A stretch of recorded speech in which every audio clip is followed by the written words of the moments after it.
Scientists have recorded radical changes to the permafrost in Antarctica. The Pandora virus, a so-called giant virus with the largest genome size ever recorded. The crabs also display increased aggression, even towards larger predators. A striking new weather anomaly has claimed many coastlines around the world. NASA is examining these clouds. It's taking their minds. I saw them walk right into the sea. Thousands of people. Thousands.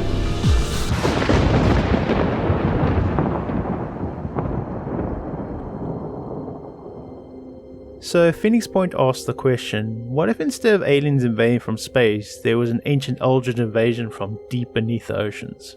Also, instead of sending a large invading force, well, at first, they rather use an ancient virus that spreads via global mist, which opens people's minds to a vast Lovecraftian consciousness that just by glimpsing can break the human will to live. Oh, and it also turns a large portion of the world's population into really big Shadow over Innsmouth fans, who think going into the oceans and turning into crab fish people is a really cool idea, and later rise from the oceans and start a world-ending war against what's left of humanity. This nightmare situation only leaves a few factions of people left to deal with the eldritch creatures coming out of the oceans called Pandorans. One of which is a group called the Phoenix Project, who used to be a secret branch of the UN studying threats to the world until they fell into decline, which had something to do with a moon mission going bad. But now they're back, and you control whether they either save or take advantage of what's left of humanity by helping keep the lost havens safe or stealing all their stuff. Included in all that are some tough choices, with you deciding which of the multiple bases around the world you can afford to activate, and where to send your soldiers as more of the planet gets consumed by that world-ending mist, and the ever-evolving horde of crab monsters coming out of the sea.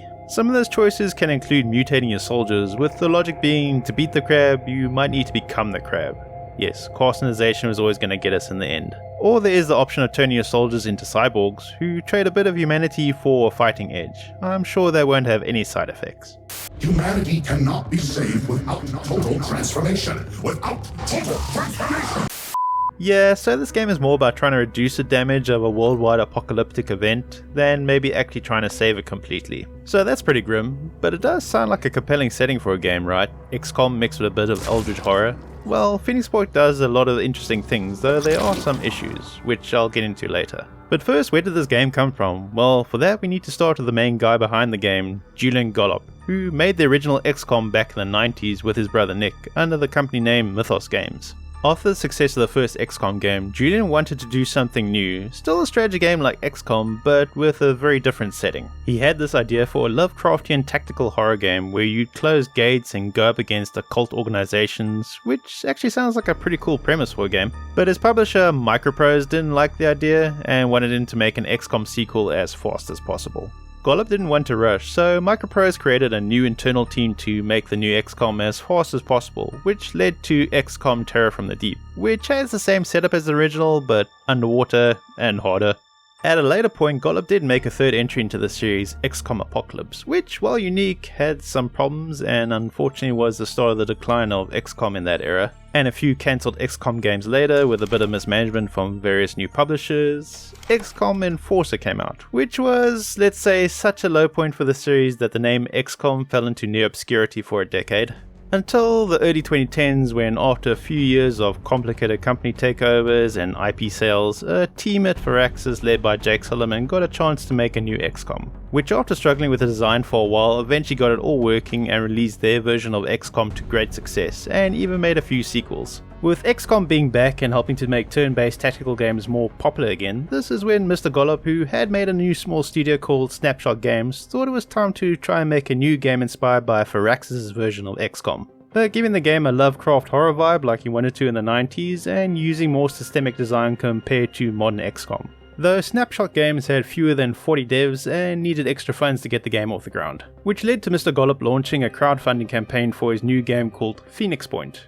They had a pretty cool demo to show off their ideas and managed to raise enough to go into full development, though they didn't get enough for all their goals. Like, while doing research, I came across an article where Mr. Gollop had some pretty ambitious ideas for the game. Like, there were going to be giant landwalker factory things that were supposed to attack human havens. This kinda did make it into the game as the flying behemoths that's in one of the DLCs. Also, the evolution of the Pandoran monsters you fight against in the game, which is pretty extensive already, was gonna go even further with them getting new mutations based on land animals and their location in the world. Like in one of the articles, the interviewer asks about giant penguins, and Mr. Gollop answered, I'm assumingly jokingly, yes, maybe, and elephants with long legs, enormous bats and insects, or giant chameleons with wings.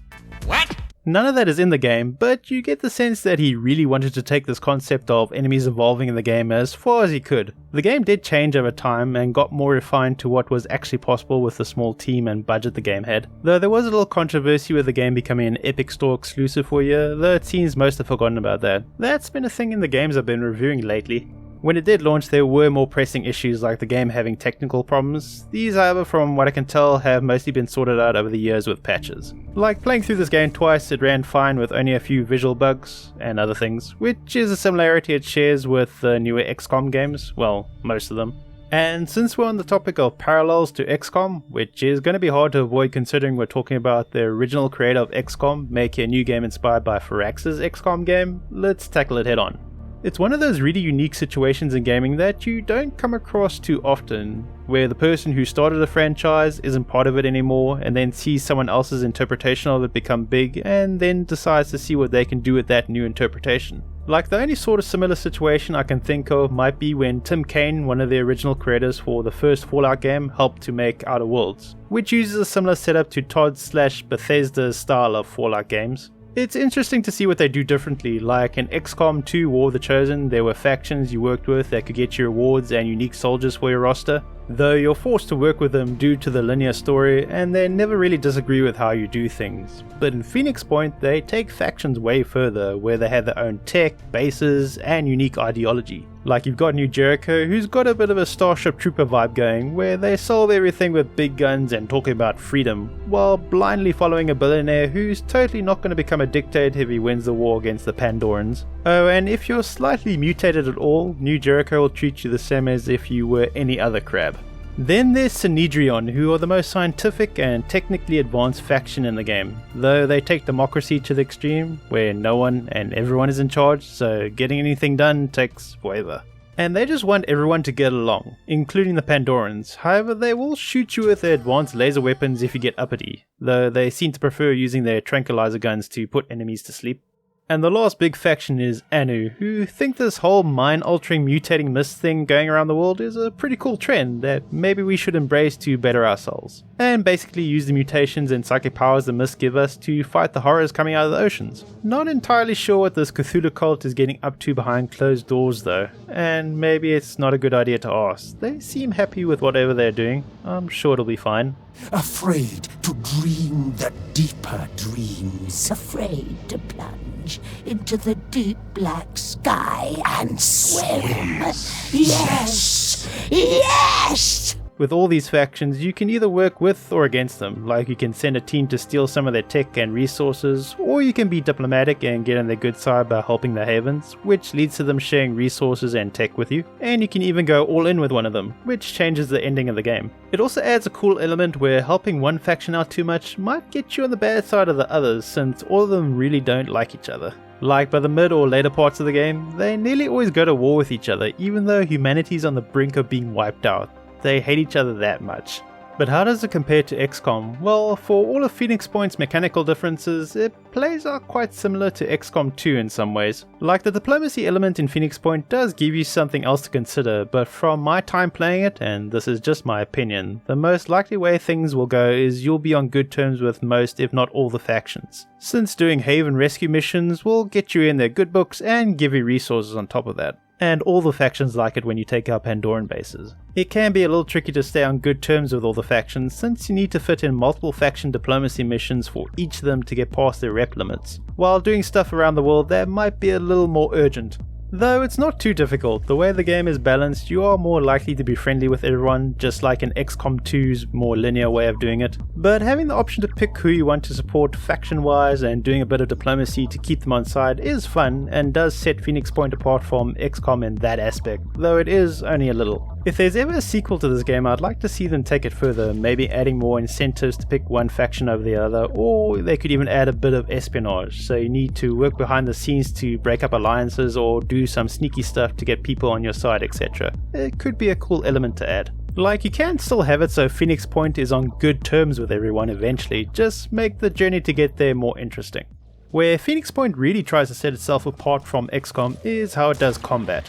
It gives you more freedom, like taking a shot doesn't end a turn like in XCOM, so you can jump out of cover to take a shot, then get back behind it if you have enough action points. Also you have will points that let you use special skills that can be very useful, like the sniper's quick aim that reduces the amount of actions it takes to use a weapon, so if you have enough will points you can take way more shots with a single soldier than you normally would. There's also the assault's dash ability that lets you cover way more ground, and the heavy's war cry that takes away action points from the enemy on their next turn if you get close enough to use it on them. But there is a catch with using will points. If your soldiers get below 0, they will panic and you will lose control of them for a turn, so you need to take that into account when using skills. Also, your soldiers with low will are more vulnerable to remote mind control abilities, though luckily there are ways to gain back will points. The easiest is to use recover, but that will take all your action points in a soldier's turn to use, so not very efficient. The best way to get will points back is by killing enemies. With the tougher the enemy you kill, the more will points you get. And as a bonus, it'll reduce the enemy's will points, which limits them from using their skills, and if you get enough kills, you can even cause them to panic too. They can do the same thing to you though, so the combat can become a battle of wills. Sorry, I couldn't resist. I like this system. It gives options in a fight that are very useful, but can be risky if you overuse them, and does give a distinctive feel to Phoenix Point's tactical layer. It also works well with the narrative of the mist and enemies having a major psychological effect on humanity, and that you're gonna have to deal with that both in the strategic and tactical layers of the game. Because that mist isn't just a problem on the geoscape, but in combat too, since if the enemy generates mist in a fight, they can be hidden by it, and if your soldiers go into it, it will reduce their will points for each turn they stand in it. It also has a similar effect on the geoscape. As more mist spreads and starts to cover the world, it has a big negative effect on havens it shrouds. You do eventually get countermeasures to these, but you'll need to put in some effort to get them. It will also take a while to get that working, and you won't be able to cover the entire world, so the mist will be an issue for a significant part of the game. All these elements in Phoenix Point, the way it uses action and will points and mist, set itself apart in a good way gameplay wise and give it an interesting, unique feel. There is also soldier multiclassing, but I'll get into more details about that in the gameplay section. But the one last thing the game does do differently from XCOM is how you take shots at enemies. As in this game you can aim manually at specific parts of the enemy. This lets you very tactically reduce the enemy as a threat, or just take them out of the fight completely, since if you disable their hands with weapons on them, they can't do anything to you, and will leave them with no option but to run away from battle. Or if you aim at other body parts of the creatures, you can remove their abilities to use skills, which will make them much easier to deal with. Though the enemies aren't going to make it that simple for you, as they will have shields you will have to aim around, and they do get steadily more armored the further you get into the game. Also, the aiming system is different from XCOM, where there isn't a percentage chance shown. There are these inner and outer circles while aiming, each showing a 50% chance to hit. That the more you get the enemy in sight of, the more you are likely to hit, which is supposed to be 100% if both circles cover all the enemy's bits. Though there were a few odd occasions, just like in XCOM, where I was sure a shot would hit, but then it missed, which is as annoying as it is in XCOM. I guess it's just the curse of these types of games at this point. But on the plus side, the system lets you do shots you could probably never do in XCOM, so that's something. Now at this point in the video I was going to talk about the DLCs and some of the issues I had with them and the general pacing of the game, but halfway through writing this review I noticed Snapshot released a big patch for Phoenix Point, which they hadn't done for like years, so that kinda came out of nowhere. And glancing over it, yeah, there's some pretty big changes in it, so to do my proper due diligence I decided to stop writing and do a new playthrough to see how the game feels now. And after going through it again, it's a good patch that got rid of or at least lessened some of the issues I had. So let's start with the DLCs, and specifically two of them, Festering Skies and Corrupted Horizons. Before the patch, these felt more like significant difficulty modifiers that you could enable if you wanted to make the game harder for yourself, as they pile on the problems you need to deal with throughout the game while not giving that many substantial rewards for going through all that extra stress. It's like if XCOM 2's expansion War of the Chosen just added all the hard parts and none of the rewards, like the Chosen showing up in missions and the threat of each Chosen taking out your base, but you don't get those powerful weapons for beating them, and you don't get those unique faction soldiers or way to add new abilities to regular soldiers you wouldn't normally be able to, and all those faction orders that give you tons of benefits, including a way to reduce the dreaded avatar bar. That expansion gave you a hard time, but if you got through it you got some really nice stuff. Though with Phoenix Point's DLC it's more like getting a harsh beating and a tiny carrot if you survive it. Like take for instance the Festering Skies DLCs, it adds a huge behemoth you need to deal with. It's a rework of the idea from early in the game's development of that giant landwalker factory thing, but now instead it flies around the entire world causing problems. It'll attack havens, destroying them, or worse, taking them over, which turns them into mind-controlled nightmare dens that you have to do a slightly exhausting mission to fix, where you'll fight your way slowly across the haven, which is infested with Pandorans and mind-controlled NPCs to destroy these really annoying corruption nodes. Oh God! I hate these things. They hang in tight spaces that you need to get into in order to damage them, but if you get too close or not behind cover, they'll do an area effect attack that injures and affects your soldiers with virus damage that drains your will points. Oh, and they have a ton of HP and armor too and can call in reinforcements. Some of the best ways to deal with them is using the armor break skill with fire grenades or using virus damage to drain their will points to stop them from using their abilities. The other thing Festering Skies includes is a pretty basic air combat system that you need to engage in order to get disruption points to make the behemoth retreat for a few days. You do this by killing the flies it sends out, as you can't attack the behemoth directly because it's just too big. And getting enough disruption points used to take a fair bit of effort and would let the behemoth run wild for quite a while, letting it destroy and infest a lot of havens. This would be a big distraction from other problems on the map. But now since the Firebird patch, a lot of other things get added to those disruption points, which includes stuff you were probably already doing, so you don't need to drop everything to focus on Mothra running amok. And havens can use their own aircraft for defense on occasions now too, but it's still a problem you need to pay attention to, since if you don't stop the flyers, you will get infested havens you'll need to sort out, and trust me, you don't want a bunch of those. The air combat from the DLC is still really basic. Like, once you have the right gear and know what to do, you'll mostly have fights that last less than a minute. They are a little stressful the first few times because your aircraft are really expensive and are the same ones you use to transport your troops around the world, so if you lose one, that can be a huge loss. But that quickly goes away after a few fights, though at least you get some rewards for doing it, and there are some aircraft mods that are useful outside of combat. But overall, the air warfare is more of a distraction from being able to send aircraft out to explore and getting your troops to missions than being interesting gameplay wise. You can get rid of the behemoth later in the game once you progress the story enough and unlock the necessary research, which lets you build the Mars Manticore. It's an improvement from the regular one and lets you carry 8 soldiers instead of 6, and is a bit cheaper to build than the regular Manticore. But its main function is that it allows you to launch a mission to take out the behemoth. The mission itself isn't bad, but I wouldn't call it great either. It has a slightly unusual setup to keep you moving and being aggressive, so that's something at least. And if you complete it, it gets you a reputation boost for all the factions. That's a bit underwhelming. I mean, once you're done with it, you can also sell all the aircraft weapon and combat mods for some extra resources since there's no more air combat, which is kind of a bonus reward, I guess. The DLC is not as bad as it was prior to the patch. Like before, I was going to say maybe don't play with it enabled unless you want to increase the game's difficulty. I have slightly softened on that opinion, but it's still not a great DLC. The air combat doesn't add much to the gameplay, and I'm not sure the rewards are worth it for enabling it, unless you want a bit of extra challenge. Like, it's better, and having the Mars Manticore in the late game is a nice addition for getting more soldiers to your missions easier, but other than that, I'm still pretty mixed on this DLC, though slightly favouring positive. Festering Sky either needs to make the air combat way more interesting or give something more worthwhile as a reward for going through all of it. The Corrupted Horizon DLC, on the other hand, is better giving you something for your struggles. To start it off, you'll get a mission to help a secret lab that was messing around with mutating stuff with a Pandoran virus, which obviously goes wrong, as is tradition with these types of games.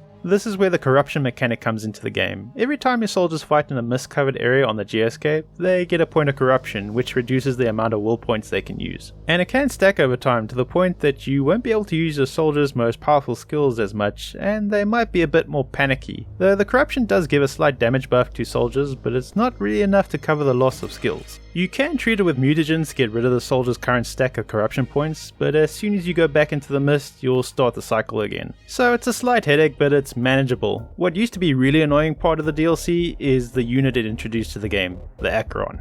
It's a super support unit for the Pandorans that can hit you directly with corruption damage, but its most obnoxious ability was being able to call reinforcements constantly into battle, though this got changed with the patch. As most Acherons can't call reinforcements anymore, only a few late game variants can still do it, which thank goodness, as that was a really annoying ability to deal with. but they didn't get totally nerfed. They are still a problem you should focus on, as they still have other abilities that make them top of the hit list in any fight. Like some can give other Pandorans in the map the ability to do corruption damage, they can also heal and resurrect and add armor to enemies and other nasty things too. They're also pretty resistant to status effects like virus and paralysis damage. Like it'll take multiple turns for those to even start to have an effect on them. So the best way to generally deal with them is to kill them as quick as possible, which means it would be really annoying if there was a mission where you say had to try to capture one of these things with paralysis damage. Well, obviously there is one. If you want to get rid of the missed corruption mechanic in the game, one of the missions you need to do is capture a specific one of these Acherons. Doing this mission before the patch felt really long and drawn out because you had to slowly get that paralysis damage to stack over multiple turns while the Acheron was calling in reinforcements. Though after the patch it's still a bit of a challenge, but felt less of a grind to get through.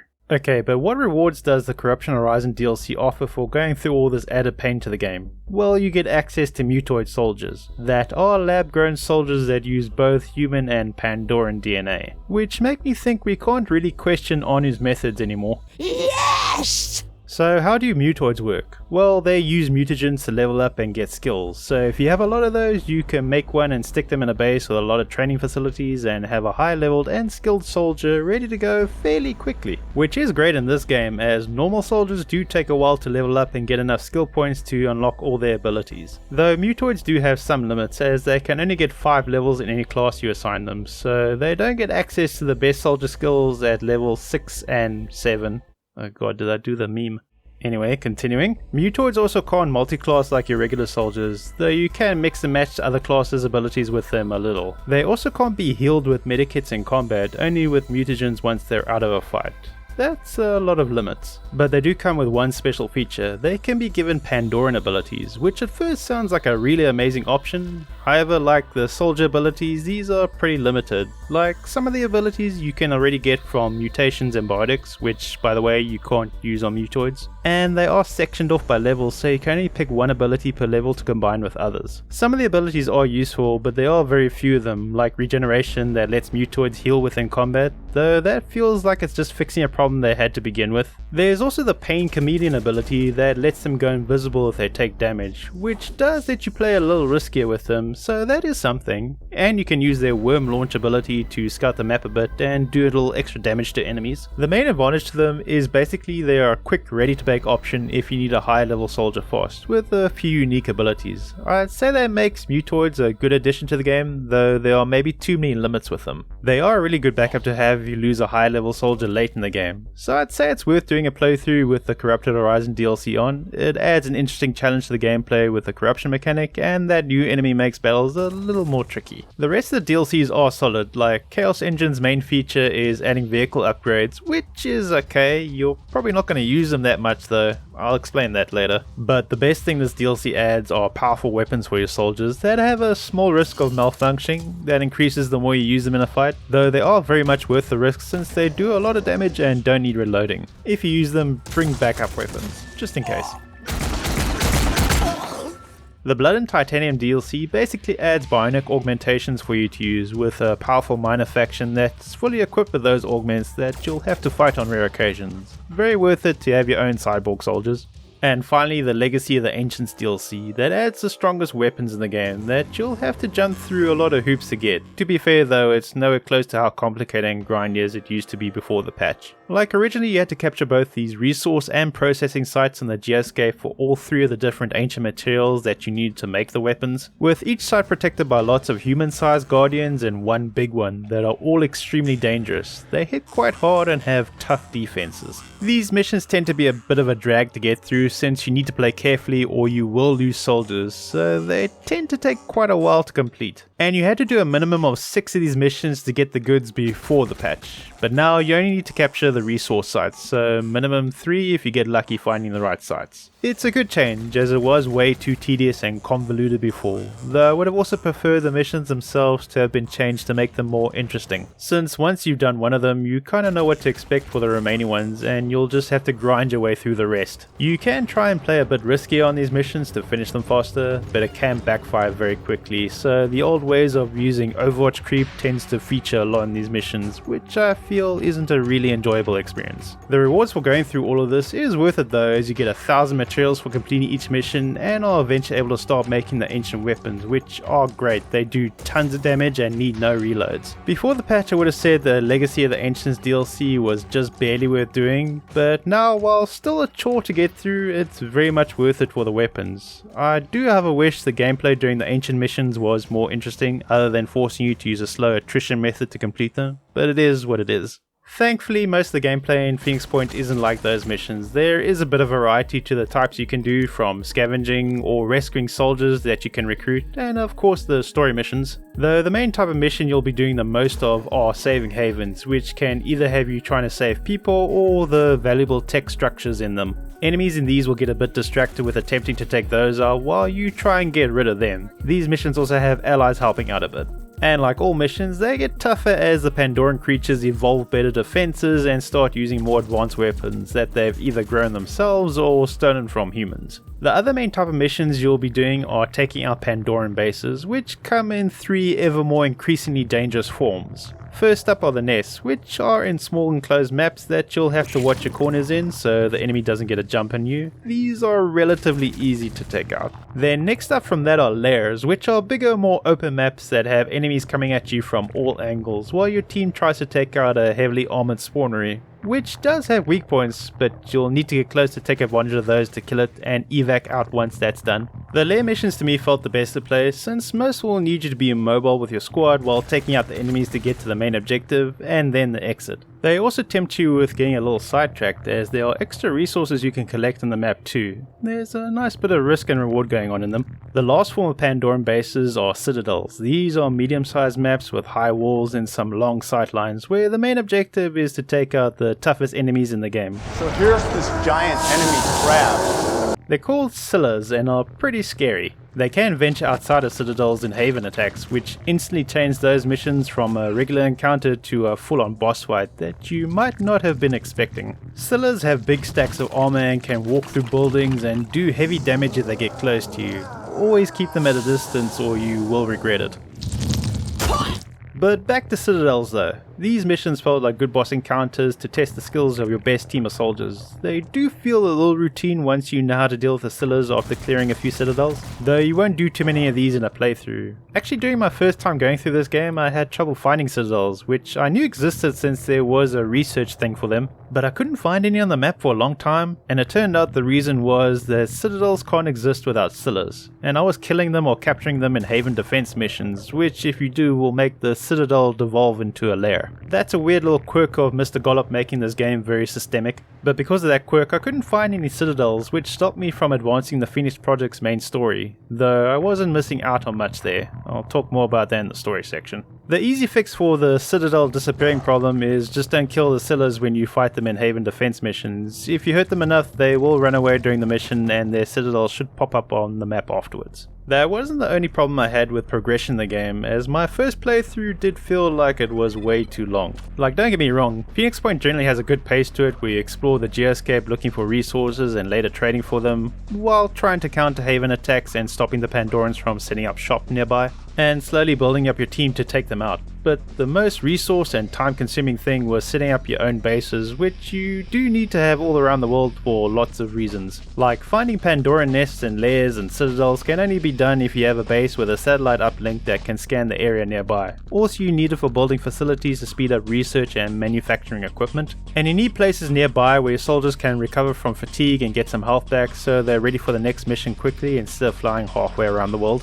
At the start of the game, getting the first few bases going isn't too bad, but it did begin to drag at the midpoint as it is a struggle to get enough resources to build all the base stuff on a worldwide scale. It really slowed down the tempo of the game, but after the Firebird patch, this has changed. The game to me now has a much better pace. As the patch reduced research time and base building costs to the point that while it takes a fair amount of time and effort to build a worldwide network of bases, it doesn't slow the game to a crawl anymore, so that was a good change. Overall the gameplay feels like it has a good rhythm now, with exploring sites and finding resources with little interesting stories attached, while having havens to defend and also sometimes surprises like ambushes, which can be a good way to level up your soldiers if they survive, and start multi-classing them with different class combinations. On the surface, it's an interesting system where you can't really mess up trying to combine different types of soldiers, but sticking together certain classes are way more effective than others. Like, you can't go wrong with combining the assault class with anything really, as the skills just gel well with all the other classes, especially snipers. The game does try to mix things up by giving soldiers random personal perks that are tempting to build a different mix of classes to take advantage of those perks.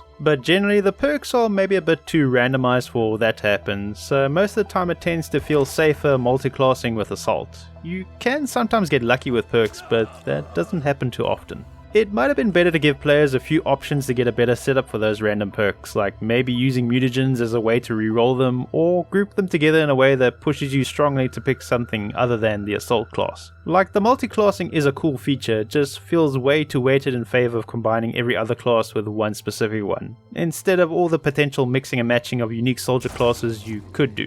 At least the mutations and biotics do add some interesting options with powerful skills and abilities if you want to specialize a soldier. Though the thing the game does the best with soldiers is getting you to think how to use them to take out the enemy in the most efficient way and not just throwing as much firepower as you can at them, which you can do at the start of the game, but as enemies get more armor and weapons, brute force stops being effective and you need to think a little. And the game gives you lots of options, from aiming to take out specific dangerous bits of the enemy or even destroying the weapons, as I mentioned earlier. But the best and most effective way is to take advantage of all the damage types the game has to offer to either get through or around the crab's ever-increasing thicker armor. Like, look at all these. They're all pretty viable in their own way, but the two I found as my favorites were Paralysis and Virus.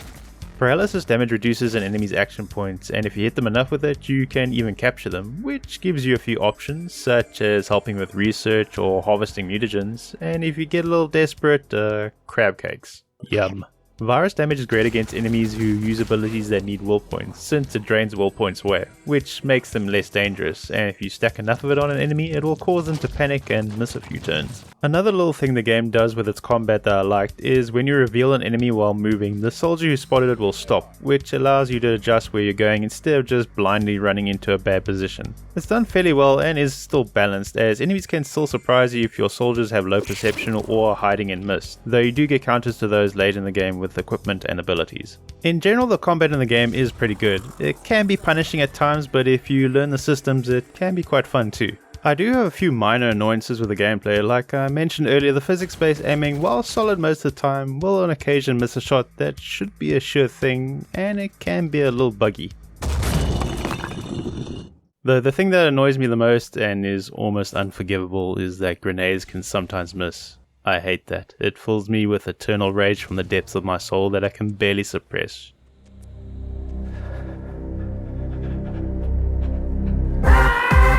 The last thing Phoenix Point is not so great at gameplay wise is making ground vehicles feel like a good option to use. Like, the vehicles seem cool in theory, but aren't practical to use most of the time. They take away 3 soldier spots from your squad if you want to use just one of them. And that's in a game where most of the time, apart from the late game and depending on the aircraft you use, you'll probably deploy a squad of 6, so you'll lose half your squad for just that one vehicle. They do have good weapons, but the ammo is limited on them, since you can't reload them on missions, so once you run out, they're just mobile cover. Which is nice since they will destroy a lot of cover they drive through, which means less cover for your squad. They also have great inventory space, but to access it with your soldiers, you need to get into it, which costs a move. Like, the vehicles are good in niche situations, but other than that are kind of a gimmick. It's usually always better to take the extra soldiers on a mission. There is another option you can take on missions, which are Mutogs, but they're even more gimmicky and less viable to use in vehicles.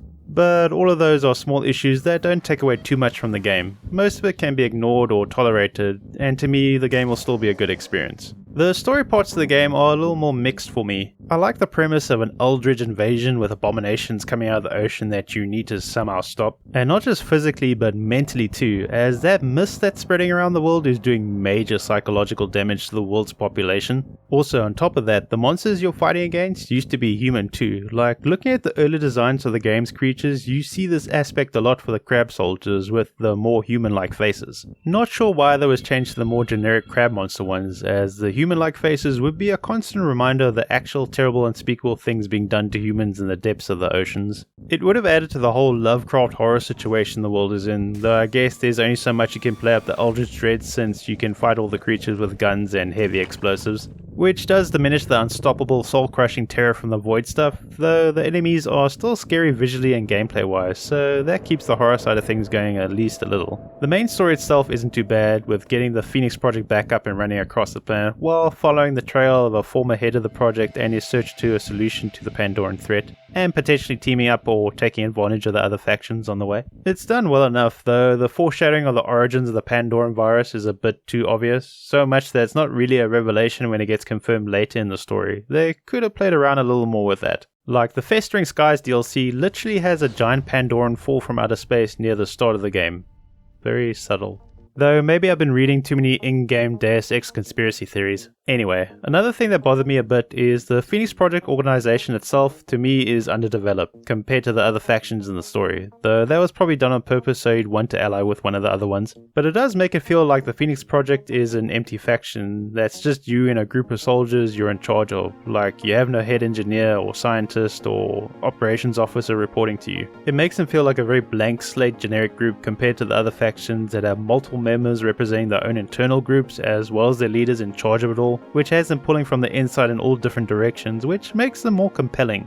I wish there was just a little of that for the organization you play as, but I guess the game really wants you to pick a faction and go all in with them, because in my opinion they all have better endings than the one the Phoenix Project has, which I want to talk about quickly, so if you don't want spoilers then skip to here.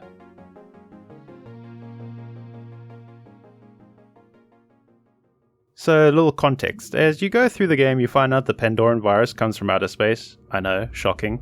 Though the interesting thing is that it's a bioweapon designed to reshape the planet to better suit someone else who wants to move in. And that someone else is the Ugothian entity, a powerful psychic alien thing. Apart from creating monsters in the ocean to attack humanity, its main plan to take over the Earth is to gather enough biomass to build a Pandoran palace, in which it can create a Ugothian receptacle to psychically download its mind to, at which point it would be impossible to stop. Though this is not the first time it's tried this, as it's been attempting to take over the planet for a really long time. Like, even before humans were around, there was another ancient civilization on Earth that Yugoth fought against and eventually lost to. But you might be wondering, if that ancient civilization won, why aren't they around? Well, it was more like a lose-lose situation, as in order to beat the Pandoran virus, they launched extremely powerful bioweapons around the world that killed 90% of all life on the planet, including themselves. It was their last option since they were on the verge of defeat. Now, if you choose not to use any of the faction solutions to the Pandoran Palace problem, or don't unlock them, you're stuck with the Phoenix Project solution, which is to use the same method as the Ancients to wipe out most life on the planet. This ending gets rid of all the other factions and nearly wipes out humanity, and leaves the Phoenix Project to rebuild what's left to face Yugoth's next attempt. It's kinda dull because apart from trying to stop the Pandoran threat, the Phoenix Project doesn't really stand for anything. It's the neutral, boring ending. The other factions are way more interesting, like New Jericho wants to nuke the Ugothian receptacle, which would disorientate the rest of the Pandoran threat on the planet, and make it easy to destroy them with the current military forces available. Though this leads to them also sending anyone who is infected by the Pandoran virus into concentration camps, and the other factions are either forced to bend the knee or treated as the enemy. We won, but you can maybe see where this potential future is heading. Anu, on the other hand, who seem to embrace the Pandoran virus a bit too much to the point that it's hard to tell if they're fighting for or against humanity, actually have a sneakier strategy for their ending, as Anu's leader, the Exalted, has been pretending to be Yugoth's messiah in order to get the opportunity to double-cross it, which she does by stealing its knowledge and cutting off its link with the Pandorans via the Ugothian receptacle. This saves humanity, though Anu doesn't really get along with Jericho, so wipes him out, but at least comes to an understanding with Synedrion. Though with this ending, humanity is going to become something else in the future. Is that good or bad? Not so sure, but if you start using the same tools as the enemy, you could end up being like them. I do like this ending though. It's a cool long game backstab that at least is creative with why Anu acts the way it does throughout the game. And it's got a bit of that aspect of using anything Eldritch will change you irreversibly. Yes! Synedrion technically has two endings depending on who you side with within the faction. One of them has them cooking up a way to disconnect Yugoth from the Pandorans on Earth, with humanity attempting to coexist with them, and trying to make do with a planet that's been changed forever. Living with the Pandorans might not work out long term, like this is all me speculating, but they are being shaped by an alien mind, so who knows where that could lead in the future. Also there's the potential of Yugoth getting control of them again. And to me this ending feels almost like a truce, and probably has the most interesting potential for a sequel, if there ever is one. Well, in my opinion. The other Synedrian ending has them taking control of the Pandoran virus away from Yugoth and using it to reshape the Earth how they want. Like it gives them the power to bring extinct species back to life and make a few new ones, and reshape the world to all the wants and needs of humanity. This last one feels the most utopian and just a little boring. Like there should be at least a few drawbacks to giving humanity the ability to alter an entire planet's ecosystem, but it's there if you want to have the most hopeful ending. Though the one thing that all the faction endings include is that the Phoenix Project has the full support of whoever they helped, and that they have the resources to get ready when Yugoth tries again, which leaves the door open to a sequel to any of them. Overall, I think Phoenix Point is a good game with a few flaws that have been smoothed over with time, though there are still a few minor issues. Is it on the same level as the modern Xcom games? Well, not quite, but it's close, and it's doing that while trying to bring its own ideas to the legacy of the original Xcom, which I think is cool. So I can recommend giving Phoenix Point a try, as it does do some creative things with the Xcom formula, and it is worthy of your attention if you're into this type of tactical game. I wouldn't mind seeing a sequel at some point where its ideas and gameplay get a bit more refined and pushed forward, as I think it has the potential to be one of the better turn-based games out there if it focuses on what it's good at, like giving interesting tactical choices with the different damage types and managing threats by removing the enemy's dangerous bits. And if it also maybe makes managing the diplomacy on the geoscape a bit more dynamic, it could make for a strong sequel. And that's the video. If you enjoyed it, please like and subscribe, and if you want to support the channel, I also have a Patreon. Doing any one of those things will help the channel a lot. Anyway, thanks for watching, see you next time.